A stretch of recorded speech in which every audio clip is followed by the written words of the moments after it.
तालचेर उपखंड सदर महकुमा 78तम स्वाधीनता दिवस पालन हो जाइए। पवित्र पालन अवसर में तालचेर कलेज पड़िया सकाल 9:15 समय उपजिलापाल मनोज कुमार त्रिपाठी पताका उत्तोलन कर अभिवादन ग्रहण करते। तालचेर विवेकानंद शिशु विद्या मंदिर स्कूल पक्षर जातीय संगीत गान कर जातीय पताका को सम्मान प्रदर्शन कर दिवसर मुख्य अतिथि उपजिलापाल समस्त को शुभेच्छा जणाइबा सहित अभिनंदन ज्ञापन करते। ଏହି ଅବସରରେ ମାନ୍ୟବର ଉପଜିଲ୍ଲାପାଳ କହିଥିଲେ ଯେ ଦେଶ ପାଇଁ ଜାତିର ପିତା ମହାତ୍ମା ଗାନ୍ଧୀ ସୁଭାଷ ଚନ୍ଦ୍ର ବୋଷ ବାଲ ଗଙ୍ଗାଧର ତିଲକଙ୍କ ବଳିଦାନ ଚିରସ୍ମରଣୀୟ ହୋଇ ରହିଛି।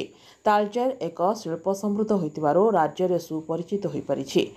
ଆନୁଷ୍ଠାନିକ ଜାତୀୟ ପତାକା ଉତ୍ତୋଳନ ପରେ ତାଳଚେର କଲେଜ ପଡ଼ିଆରେ ବିଦ୍ୟାଳୟର କୃତି ଛାତ୍ରଛାତ୍ରୀମାନଙ୍କୁ ପୁରସ୍କୃତ କରିଥିଲେ।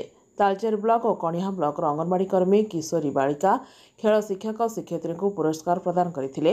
तालचेर मंडापाल सरकार मेडिकल रोगी को फल बंटन और अंतवासी को मिष्टान बंटन करते।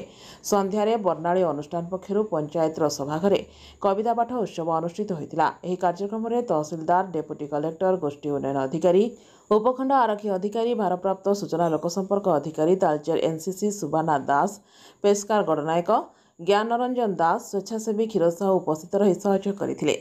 Talcher Shivprasad Behera report IOIA news.